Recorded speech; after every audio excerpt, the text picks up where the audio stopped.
morning students. Welcome back to this video, and this is the remaining part of human settlements. Further, we have already discussed rural settlements. Now we are coming to discuss another part of this lesson, that is urban settlement. Okay. इससे पहले जैसे कि rural settlements की हमने सारी specifications और उसके types वगैरह हमने पढ़ी हैं, उसी तरह से अब हम टाइप्स ऑफ अर्बन जो सेटलमेंट्स है उसके बारे में पढ़ेंगे. Unlike rural settlements, urban settlements are generally compact or larger in size. They are engaged in variety of non-agriculture, economic and administrative functions. ठीक है, जिस तरह से हमने रूरल सेटलमेंट्स में पढ़ा था कि रूरल सेटलमेंट्स मोस्टली क्या होती हैं, साइज में छोटी हैं, ज्योमेट्रिकल शेप्स में होती हैं और उसमें पॉपुलेशन साइज भी कम होता है. As compare to that urban settlements are bigger in size. ठीक है, ज्यादा बड़ी हैं और ये कम्पैक्ट सेटलमेंट्स होती हैं, लार्जर इन साइज हैं. And most of the people engaged in which type of economic activities, that is secondary or in tertiary activities. तो नॉन एग्रीकल्चर पार्ट जो है या एग्रीकल्चर पार्ट है यहाँ पर मिसिंग होता है. तो अर्बन सेटलमेंट्स में mostly people are engaged in which type of economic activity, that is secondary and tertiary activities. ठीक है, exchange of goods and services is performed sometimes directly and sometimes through a series of market town and cities. तो mostly ये secondary activities manufacturing units में लोग काम कर रहे हैं. तो बहुत सारी चीजें जो हैं यहाँ से एक्सचेंज होती हैं. Goods and services and communication system जो है यहाँ पर ज्यादा जो नेटवर्क है वो बढ़िया होता है यहाँ पर. Thus, cities are connected directly as well as indirectly with the village and also with each other. तो इसीलिए network of transportation and network of communication जो है that is very good in the urban areas. Now come to the types of settlements की बात हम करेंगे. तो अब इसके आगे जो टॉपिक है हमारा कि कितने टाइप्स की हमारी सेटलमेंट्स है. तो this is the number 1 type of settlements. यहाँ हम टाउन्स का जो अर्बन सेटलमेंट्स है उसके टाइप्स की बात कर रहे हैं. तो अर्बन जो सेटलमेंट्स हैं उसको हम टाउन्स कहते हैं. तो evolution of towns in India, यानी कि हमारे भारत में जो शहरों का विकास हुआ है वो कब से शुरू हुआ है.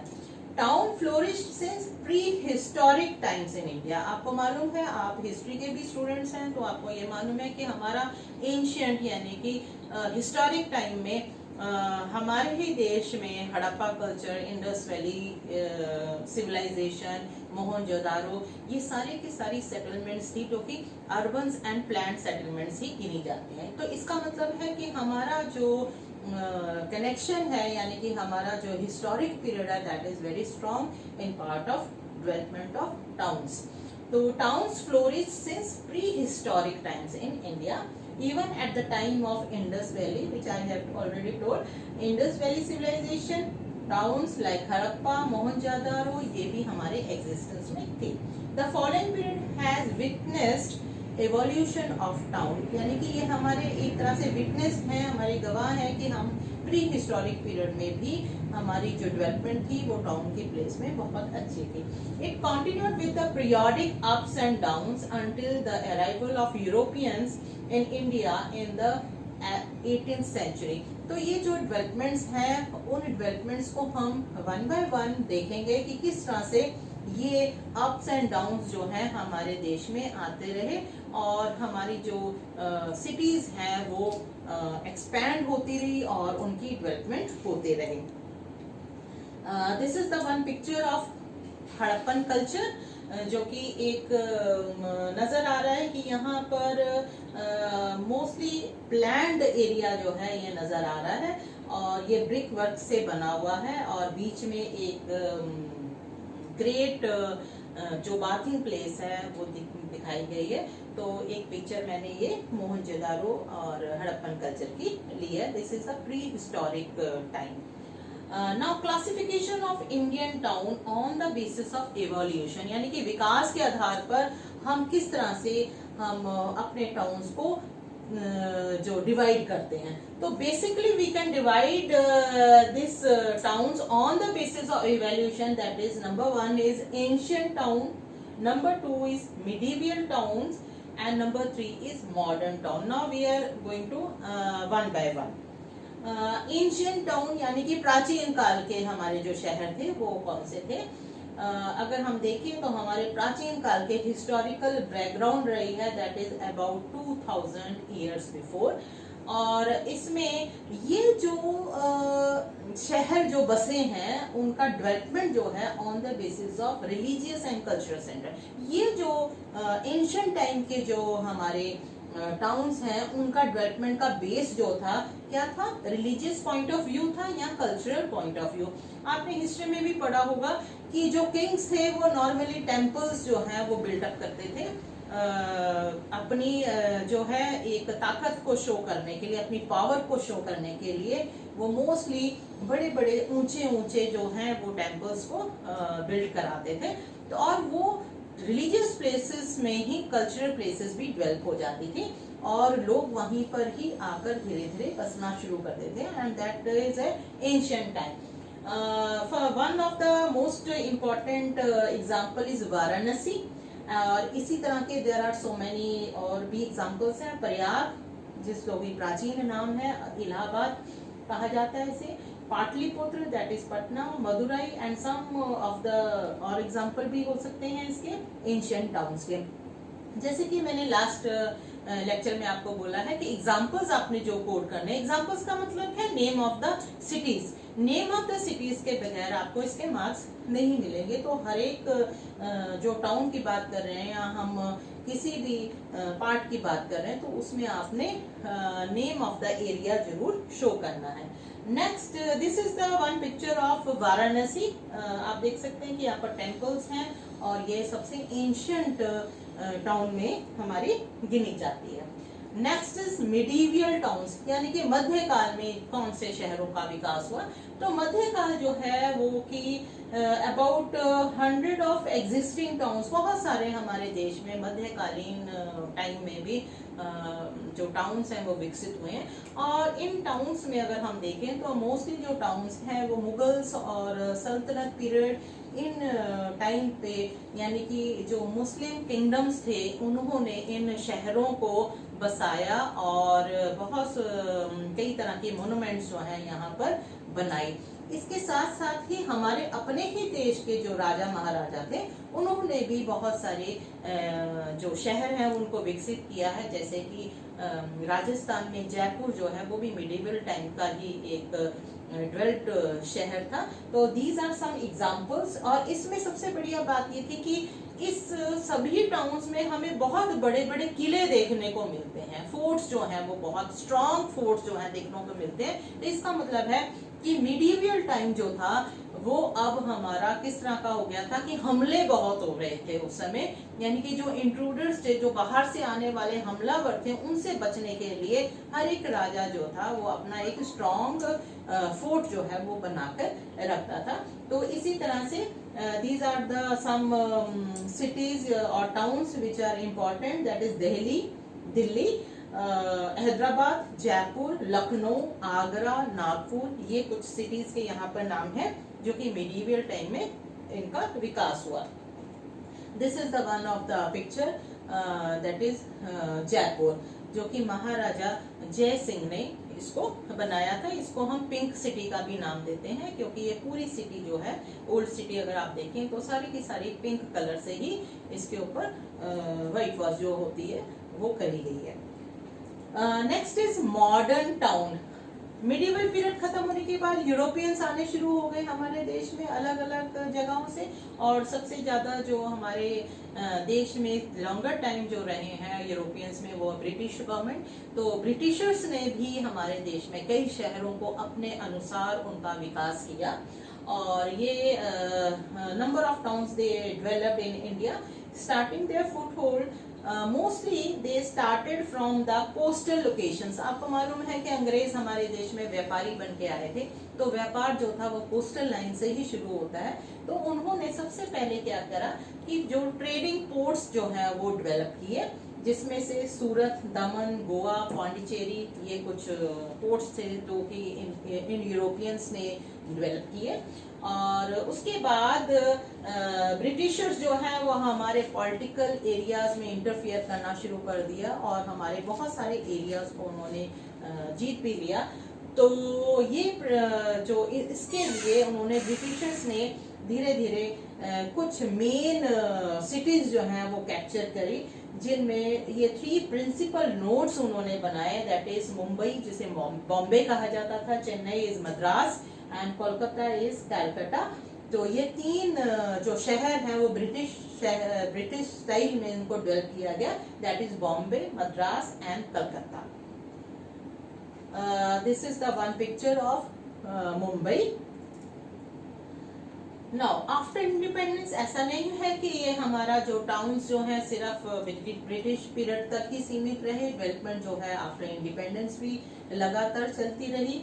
आफ्टर इंडिपेंडेंस एडमिनिस्ट्रेटिव हेडक्वार्टर्स जो हैं वो अलग अलग शहरों में बनाए गए, जिसमें से बहुत सारी ऐसी भी सिटीज डेवलप हुई जिनको हम प्लान्ड सिटीज कहते हैं। और हम लोग बहुत लकी हैं कि we are near to the planned cities. Which one is that is Chandigarh. Chandigarh जो है हमारी प्लान्ड सिटीज में आता है।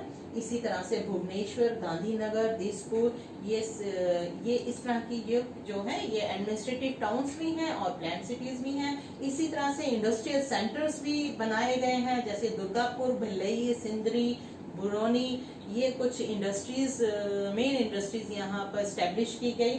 और इसी तरह से some old towns also developed as a satellite towns around metropolitan cities such as Ghaziabad, Rohtak, Gurugram around Delhi.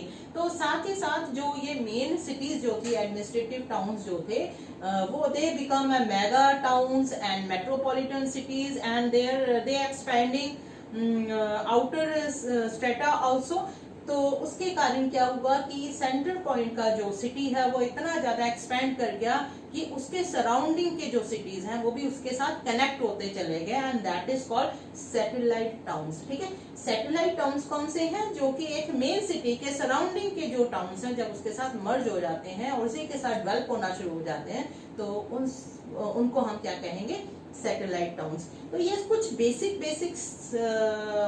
Numerology या इसको हम कह सकते हैं टर्म्स हैं जिसको कि आपने याद करना है कि सैटेलाइट टाउन्स क्या हैं। आपके जो एवोल्यूशंस पे आधारित जो ये सिटीज हैं वो कौन सी हैं, उनके नेम्स क्या हैं, एंशिएंट सिटीज कौन सी हैं, मिडिवल सिटीज कौन सी हैं, then modern cities after independence, ये सब आपके क्वेश्चंस जो हैं मोस्टली एमसीक्यू में आते हैं। और अगर हम पुराना पैटर्न देखें तो ये development on the basis of evolution जो है, ये आपका 3 मार्क्स क्वेश्चन बहुत फ्रिक्वेंटली ये पूछा जाता है। तो आपको जब क्लासिफिकेशन ऑफ टाउन्स या अर्बन सेटलमेंट्स करनी है तो वो ऑन द बेसिस ऑफ आएगा इसका। This is the one picture of planned city, that is Chandigarh. ये हमारा यूनिवर्सिटी एरिया है, जो ये पीछे सेक्रेटरीट नजर आ रहा है। तो और इसके साथ ही ये सेक्रेटरीट वाला पार्ट है। तो ये हमारा प्लान सिटी चंडीगढ़ के बारे में। नेक्स्ट ये this is also one picture I have taken. This is picture of Gandhinagar, ठीक है, of Gujarat. Now next topic is, अभी हम कॉन्टिन्यूएशन में ही चल रहे हैं कि टाइप्स ऑफ अर्बन सेटलमेंट्स। तो सबसे पहले जो हमने वन सेटलमेंट ली है कौन सी है? On the basis of evolution. अब नेक्स्ट जो हम लेंगे on the basis of size, यानी कि पॉपुलेशन साइज, कि हम पॉपुलेशन साइज के अकॉर्डिंग भी हम अर्बन सेटलमेंट्स को अलग अलग पार्ट्स में डिवाइड करते हैं। एक ये टेबल दे रखा है आपकी किताब में, डाटा है फ्रॉम द 1901 टू 2011 का डाटा है। इसमें ट्रेंड्स बताए हैं कि हमारी जो पॉपुलेशन अर्बनाइजेशन का ग्रोथ जो है इन परसेंटेज जो है वो कितना है।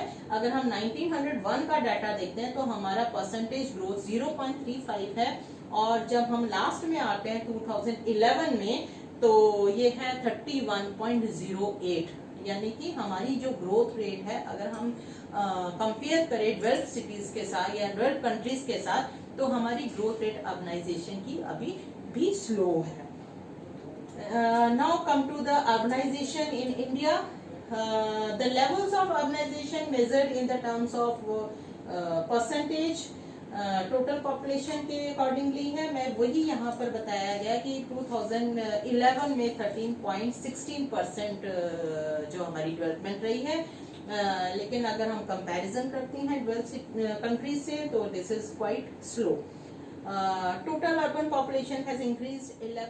Now this is the next type of urban settlements, that is on the basis of population size. Population size जो है इसमें अब अकॉर्डिंग टू डाटा या सेंसस, ये सारा हमारा जो सेंसस है इंडिया का, उसी के अकॉर्डिंग ये डिवाइड किया हुआ है on the base class wise number of towns, यानी कि class 1 town, class 2 town, class 3 town, इस तरह से सेंसस में सिटीज को क्लास वाइज डिवाइड किया गया है.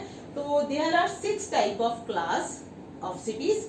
क्लास 1 सिटीज जो हैं उसकी पॉपुलेशन मोर देन 1 लाख है, और क्लास 2 जो है 50,000 टू 99,999 एंड सो ऑन.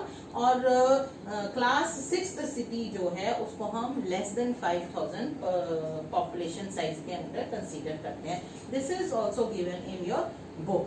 ये टेबल भी आपकी किताब में दे रखा है. ठीक है, तो इसको अब हम और डिटेल में करने के लिए क्या इसमें पॉइंट्स हैं जो हमें याद करने हैं. सबसे पहला पॉइंट तो आपको ये ही पूछा जाता है कि which cities are comes under the class 1 cities. तो क्लास 1 सिटीज की जो स्पेसिफिकेशन है उसकी पॉपुलेशन 1 लाख और अबव होनी चाहिए. ठीक है, तो वो सिटीज जो है उनको हम क्लास 1 सिटीज में कंसीडर करते हैं. इसी तरह से जब पॉपुलेशन साइज जो है वो 1 to 5 मिलियन, ठीक है, 1 to 5 मिलियन हो जाता है, बढ़ जाता है, तो उन सिटीज को हम मेट्रोपॉलिटन सिटीज कहेंगे. जब पॉपुलेशन साइज 5 मिलियन से भी अबव हो जाता है तो that is called mega cities. What is that is called mega cities. तो यहाँ पर आपने 3 चीजें समझी हैं. एक है क्लास 1 सिटी, उसकी पॉपुलेशन 1 लाख एंड अबव होगी, और दूसरी है metropolitan cities, that is 1 to 5 million population, and more than 5 million is mega cities. ठीक है, ये तीनों फिगर्स आपको याद करनी है, और इनको इन नेम्स को भी याद करना है कि mega city, metropolitan cities and class 1 cities. इसके टेबल जो है आपकी किताब में देखेंगे कि वो टेबल्स भी दे रखे हैं कि मेट्रोपॉलिटन और मेगा सिटीज कौन सी हैं. Greater Mumbai is the largest agglomeration with 18.4 million people. ठीक है, ये जो डाटा मैंने आपकी किताब में से लिया है, हो सकता है ये डाटा जो है स्टेगनेंट तो है नहीं है, तो डाटा जो है वो चेंज हो जाता है पॉपुलेशन का. हो सकता है कि अब 2021 में जो हमारा सेंसस होगा तो ये डाटा बहुत चेंज होगा, तो डाटा चेंज हो सकता है, लेकिन this data I have taken from your NCERT book. तो ग्रेटर मुंबई यानी कि मुंबई जो है that is the largest agglomeration. What is the meaning of largest agglomeration? Agglomeration मतलब संकेंद्रण होना, यानी कि एक सिटी जो है वो इतनी एक्सपैंड कर गई है कि उसके आसपास की सिटीज भी उसके साथ ही ज्वाइन कर गई हैं, तो वो एक एक्सपेंशन जो हो गया सिटी का, दैट इज कॉल्ड एग्लोमेरेशन. ठीक है, और सबसे जो इम्पोर्टेंट हमारी जो मेगा सिटीज हैं वो 4 हैं सबसे मैक्सिमम. देयर आर जो और भी हैं मेगा सिटीज, लेकिन ये सिटीज जो हैं वो सबसे इम्पोर्टेंट है. दिल्ली, कोलकाता, चेन्नई, बेंगलुरु, हैदराबाद, ये सारे एग्जांपल्स क्या हैं. मेट्रो सिटी जो है वो भी मेगा सिटी में ही कन्वर्ट होती है जब उसमें पॉपुलेशन इंक्रीज होनी शुरू हो जाती है, तो ये मेगा सिटीज हैं भारत की इम्पोर्टेंट. ठीक है, अब है now this is the third type of this classification of town on the basis of function. उस शहर में काम क्या हो रहा है, वो शहर किस नाम से जाना जा रहा है, उस शहर की स्पेसिफिकेशन क्या है, कौन सी मेन फंक्शंस वहाँ पर परफॉर्म ज्यादा हो रहे हैं, है ना। तो उसके आधार पर भी हम क्लासिफिकेशन करते हैं टाउन्स के, that is called functional classification of towns. Some towns and cities specialize in certain functions and they are known for some specific activities, product or services. ठीक है, वहाँ पर किसी तरह की मैन्युफैक्चरिंग हो रही है या वहाँ पर और कोई सर्विसेज प्रोवाइड की जा रही है, तो उन सबको हम एक स्पेसिफिकेशन में ले लेते हैं.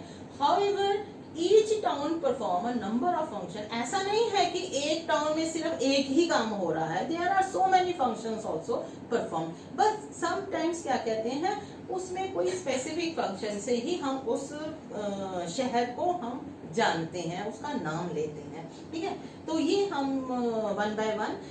Number 1 is administrative towns and cities. Administrative towns कौन से हैं, जितने भी आपने जब याद करना है कि फंक्शंस ऑफ टाउन्स में, तो एडमिनिस्ट्रेटिव टाउन में आपने कौन सी सिटीज, आप देखिए आपको बार बार ये सिटीज, मैं बार बार बोल रही हूँ, ये सिटीज आपको याद करनी पड़ेंगी. हम एक तरह से पूरा भारत का भ्रमण ही कर रहे हैं, ऐसा मान के चलिए. तो एडमिनिस्ट्रेटिव टाउन्स यानी कि ऑल द कैपिटल्स, हर एक स्टेट की कैपिटल जो है वो एडमिनिस्ट्रेटिव टाउन है. उस स्टेट के जितने भी हेडक्वार्टर्स हैं वो कैपिटल में ही आपको मिलेंगे. तो आप कैपिटल्स के नाम यहाँ पर लिख सकते हैं. Town supporting administrative headquarters, higher order administrative towns, जो सबसे ज्यादा इंपॉर्टेंट है, Chandigarh, New Delhi, Bhopal, Shillong, Guwahati, Imphal, Srinagar, Gandhinagar, Jaipur, Chennai. There are so many.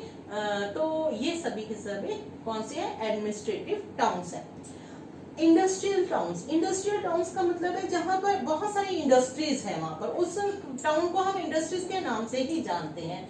तो ये वहां पर maximum people are engaged in industries, different type of industries such as Mumbai, Salem, Coimbatore, Modinagar, Jamshedpur, Hooghly, Bhilai. ये सारी की सारी जो सिटीज हैं, यहाँ पर इंडस्ट्रियल वर्क जो है, मैन्युफैक्चरिंग यूनिट्स जो है वो बहुत ज्यादा है. Transport cities. अब इसके बाद है ट्रांसपोर्ट सिटीज, जहां पर मैक्सिमम एक्सपोर्ट इंपोर्ट बहुत ज्यादा हो रहा है, कनेक्शन बहुत ज्यादा है, ट्रांसपोर्टेशन बहुत, these cities are connected with each other. तो वहां से बहुत सारा वो नोडल पॉइंट भी हम कह सकते हैं उस एरिया को. तो साथ में ही वो पोर्ट्स भी हैं जहां से इंपोर्ट एक्सपोर्ट बहुत ज्यादा हो रहा है. तो ये कौन सी है, एक तो इंपोर्ट एक्सपोर्ट वाली कौन सी एक्टिविटीज हैं, जिसमें है कांडला, कोची, कोझिकोड, विशाखापट्टनम. ये कौन से, ये पोर्ट्स हैं, हब्स है. इनलैंड ट्रांसपोर्ट में आगरा, धुलिया, मुगल सराय, जिसको आजकल हम दूसरा नाम देते हैं, इटारसी और कटनी, ये कुछ हमारे मेन इंपॉर्टेंट क्या है, ट्रांसपोर्ट नगर हैं हमारे. Next is commercial towns. Commercial towns में जो नेक्स्ट है, कमर्शियल यानी कि बिजनेस पॉइंट ऑफ व्यू से ये जो सिटीज हैं वो ज्यादा डेवलप हो रखी हैं, स्पेशलाइजेशन है उनका ट्रेड एंड कॉमर्स में. तो ये है कोलकाता, सहारनपुर, सतना. ठीक है, तो ये एग्जांपल्स हैं. और आपने कंफ्यूज नहीं होना, try to write down these example ही, आप इन्हीं एग्जांपल्स को आप लीजिए और इन्हीं को आप कोड कर सकते हैं. माइनिंग टाउन्स, जहां पर खनन कार्य हो रहा है, यानी कि कोल को एक्सट्रैक्ट कर रहे हैं या बॉक्साइट एक्सट्रैक्ट कर रहे हैं या हम पेट्रोलियम का ड्रिलिंग कर रही हैं, तो उससे रिलेटेड जो टाउन्स हैं उनको हम माइनिंग टाउन्स के नाम से जानते हैं. That is called this is such as Raniganj, Jharia, Digboi, Ankleshwar, Singrauli. ये कुछ माइनिंग टाउन्स हैं. देन आ गया आपका गैरिसन कंटोनमेंट. गैरिसन का मतलब जहां पर सेनाएं हैं, हमारे कैंट एरिया है ना, जहां पर कंटोनमेंट है, कंटोनमेंट जोन्स हैं. तो इसमें है मेनली ये गैरिसन टाउन्स के नाम से जाने जाते हैं. ये है अंबाला, जालंधर, मेहू, बबीना, उधमपुर एटसेट्रा. तो ये आपके हमारे चंडीगढ़ के पास चंडी मंदिर भी है और चंडीगढ़ के पास ही अंबाला कैंट भी है. ठीक है. Educational towns. एजुकेशनल, यहाँ पर IIT सेक्टर्स हैं, यूनिवर्सिटीज हैं बहुत बड़ी बड़ी. लोग विश करते हैं कि हम उस यूनिवर्सिटी में जाकर पढ़े। नंबर 1 जो हमारी भारत की है वो नंबर 1 यूनिवर्सिटीज में गिनी जाती है, दैट इज रुड़की, वाराणसी प्राचीन काल से है, अलीगढ़, ठीक है, ये भी हमारे मीडिएवल पीरियड से हमारे डेवलप हुई है, पिलानी, इलाहाबाद। तो ये सारी की सारी कौन सी है, एजुकेशनल टाउन्स हैं।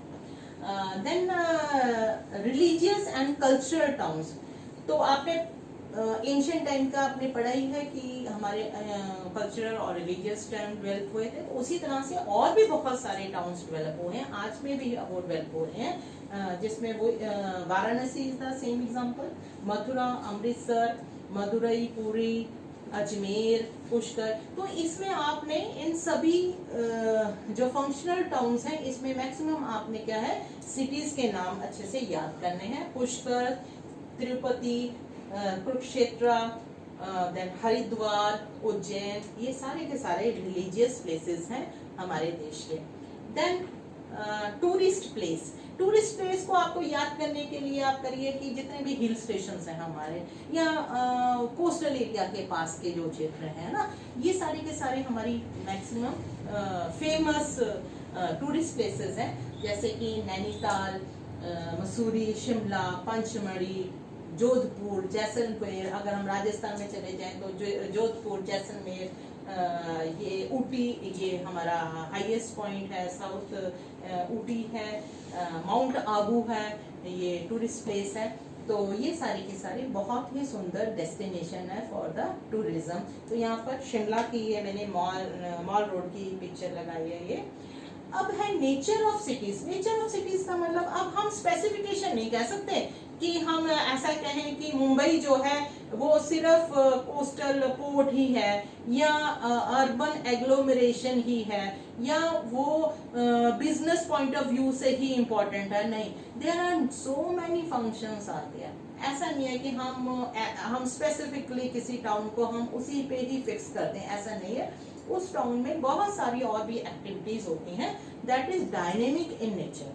हो सकता है कि किसी टाउन को हम आज के टाइम में रिलीजियस टाउन कह रहे हैं, लेकिन आगे चलते चलते टेक्नोलॉजी वहां पर इतनी स्ट्रांग हो जाए कि वो टेक्नोलॉजी के नेम पर वो फेमस होना शुरू हो जाए वो टाउन, है ना। तो इसलिए उसका कोई परमानेंट फीचर जो है वो हमेशा डायनेमिक रहेगा। डायनेमिक का मतलब चेंजेबल जो है नेचर, हमारी सिटीज जो है चेंजेबल है in nature. Even specialized cities as they grow into metropolises become multifunctional, whereas industry, business, administration, transport, कुछ भी जो है उसकी स्पेसिफिकेशन जो है चेंज हो सकती है in a coming years. The function gets so intertwined that the city cannot be categorized in a particular function, ठीक है। लेकिन फिर भी हमने कुछ इस तरह की सिटीज को बांधने की कोशिश की है कि जिसके नाम से हम उनको याद करते हैं, ठीक है। तो मल्टी फंक्शन जो है हर एक सिटी में होते हैं। नेक्स्ट मिशन जो है ये हमारे प्रधानमंत्री का भी मिशन है, that is called smart city mission. अब स्मार्ट सिटी मिशन का मतलब क्या है? स्मार्ट सिटी मिशन जो है that is promote very good governance. वहाँ का infrastructure should be very good, sustainable environment होना चाहिए, पॉल्यूशन नहीं होना चाहिए वहाँ पर, the life of the citizen should be very decent and comfortable.